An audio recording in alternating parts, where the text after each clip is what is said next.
আয়াত ১০৩ লা তুদরিকুহুল আবসার ওয়া হুয়া ইউদরিকুল আবসার ওয়া হুয়াল লতীফুল খবীর। অনুবাদ: দৃষ্টিসমূহ তাকে আয়ত্ত করতে পারে না, অথচ তিনি সকল দৃষ্টিকে আয়ত্ত করেন এবং তিনি সূক্ষ্মদর্শী, সম্যক অবহিত। তাফসির: আলোচ্য আয়াতে আবসর শব্দটি বছরের বহুবচন। এর অর্থ দৃষ্টি এবং দৃষ্টিশক্তি। ইদরক শব্দের অর্থ পাওয়া, ধরা, বিষ্টন করা। ইবনে আব্বাস রদিয়াল্লাহু আনহুমা এ স্থলে ইদরক শব্দের অর্থ বিষ্টন করা বর্ণনা করেছেন। এতে আয়াতের অর্থ হয় এই যে, জিন, মানব, ফিরিস্তা ও যাবতীয় জীবজন্তুর দৃষ্টি একত্রিত হয়েও আল্লাহর সত্তাকে বিষ্টন করে দেখতে পারে না। পক্ষান্তরে আল্লাহ তাআলা সমগ্র সৃষ্টজীবের দৃষ্টিকে পূর্ণরূপে দেখেন এবং সবাইকে বেষ্টন করে দেখেন। এ সংক্ষিপ্ত আয়াতে আল্লাহ তাআলার দুটি বিশেষ গুণ বর্ণিত হয়েছে। ১. সমগ্র সৃষ্ট জগতের কারো দৃষ্টি বরং সবার দৃষ্টি একত্রিত হয়েও তার সত্তাকে বেষ্টন করে দেখতে পারে না। ২. তার দৃষ্টি সমগ্র সৃষ্ট জগৎকে পরিবেষ্টনকারী, জগতের অণু-পরমাণু পরিমাণ বস্তুও তার দৃষ্টির অন্তরালে নয়। সর্বাবস্থায় এই জ্ঞান এবং জ্ঞানগত পরিবেষ্টনও আল্লাহ তাআলারই বিশেষ গুণ। তাকে ছাড়া কোনো সৃষ্ট বস্তুর পক্ষে সমগ্র সৃষ্টজগৎ ও তার অণুপরমাণুর এরূপ জ্ঞান লাভ কখনো হয়নি এবং হতে পারে না, কেননা এটা আল্লাহ তাআলার বিশেষ গুণ। ২ নম্বর ফুটনোটের বিবরণ: মানুষ আল্লাহ তাআলাকে দেখতে পাবে কিনা, এই মাসআলার দুটি দিক আছে। দুনিয়াতে তাকে কেউ দেখা সম্ভব কিনা, এই মাসআলারও দুটি দিক রয়েছে। ১. তাকে স্বপ্নে দেখা। এই ধরনের দেখা সম্ভব বলেই অনেকে তাদের অভিমত ব্যক্ত করেছেন। তারা তাদের মতের সপক্ষে দলিল হিসেবে নবী করিম সাল্লাল্লাহু আলাইহি ওয়াসাল্লাম কর্তৃক আল্লাহকে দেখার উপর বর্ণিত বিভিন্ন হাদিস উল্লেখ করেন।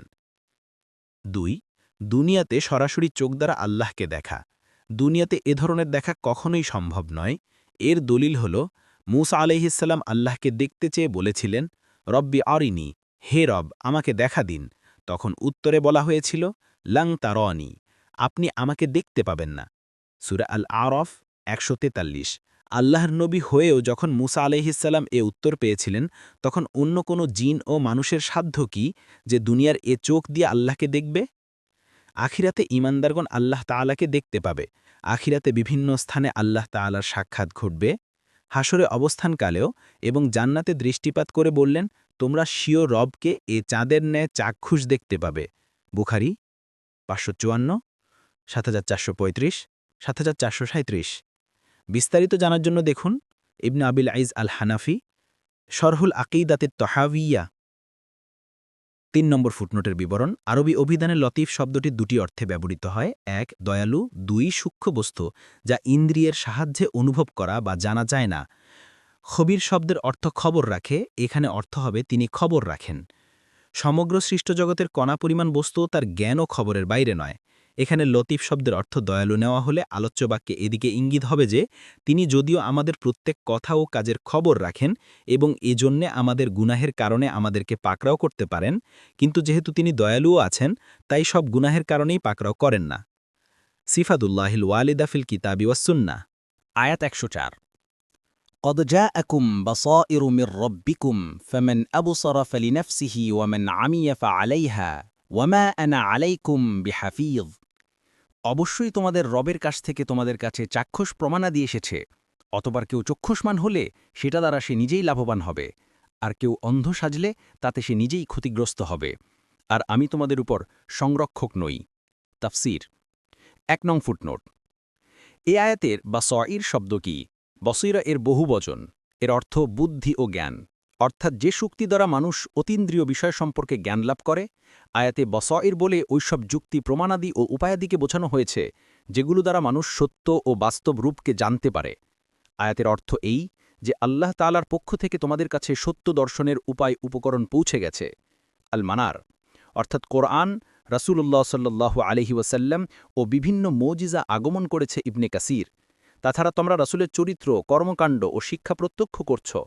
এগুলোই হচ্ছে সত্য দর্শনের উপায়। অতএব যে ব্যক্তি এসব উপায় ব্যবহার করে চক্ষুষ্মান হয়ে যায়, সে নিজেরই উপকার সাধন করে। পক্ষান্তরে যে ব্যক্তি এসব উপায় পরিত্যাগ করে সত্য সম্পর্কে অন্ধ হয়ে থাকে, সে নিজেরই ক্ষতিগ্রস্ত হয়। আল মানার, আইসারুত তাফসির, মুআসসার।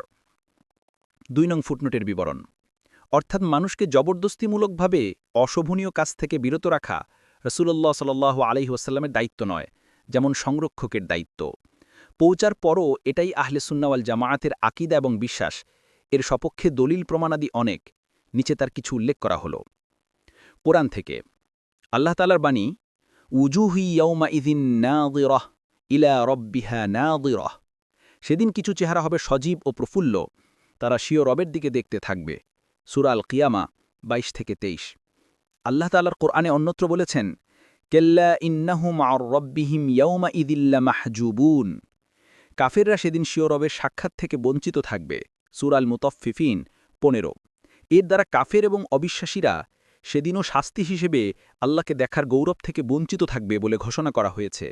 এই আয়াতের দ্বারা এটা স্পষ্ট হল যে যারা ঈমানদার তাদের এ শাস্তি হবে না, অর্থাৎ তারা আল্লাহকে দেখতে পাবে। আল্লাহ তাআলা বাণী, লিল্লাযীনা আহসানুল হুসনা ওয়া জিয়াদাহ।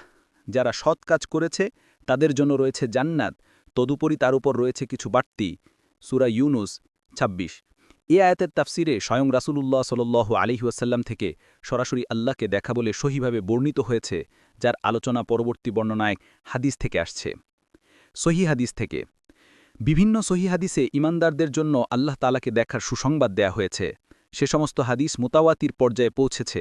ইমাম দারকুতনি এ সংক্রান্ত ২০টির মতো হাদিস বর্ণনা করেছেন। অনুরূপভাবে ইমাম আবুল কাসিম লালাকাই ৩০টির মতো হাদিস বর্ণনা করেছেন। নিচে এর কয়েকটি উল্লেখ করা হল। রাসূলুল্লাহ সাল্লাল্লাহু আলাইহি ওয়াসাল্লাম বলেন, জান্নাতীরা জান্নাতে প্রবেশ করার পর আল্লাহ বলবেন, তোমরা যেসব নেয়ামত প্রাপ্ত হয়েছ, এগুলোর চাইতে বৃহৎ কোনো নেয়ামতের প্রয়োজন হলে বলো, আমি তাও দেব। জান্নাতীরা নিবেদন করবেন, ইয়া আল্লাহ, আপনি আমাদেরকে জাহান্নাম থেকে মুক্তি দিয়েছেন এবং জান্নাতে স্থান দিয়েছেন, এর চেয়ে বেশি আমরা কি চাইব? তখন মধ্যবর্তী পর্দা সরিয়ে নেওয়া হবে এবং সবার সাথে আল্লাহর সাক্ষাৎ হবে। এটাই হবে জান্নাতের সর্বশ্রেষ্ঠ নিয়ামত। সহিহ মুসলিম। জান্নাতীদের জন্য আল্লাহর সাক্ষাৎই হবে সর্ববৃহৎ নিয়ামত।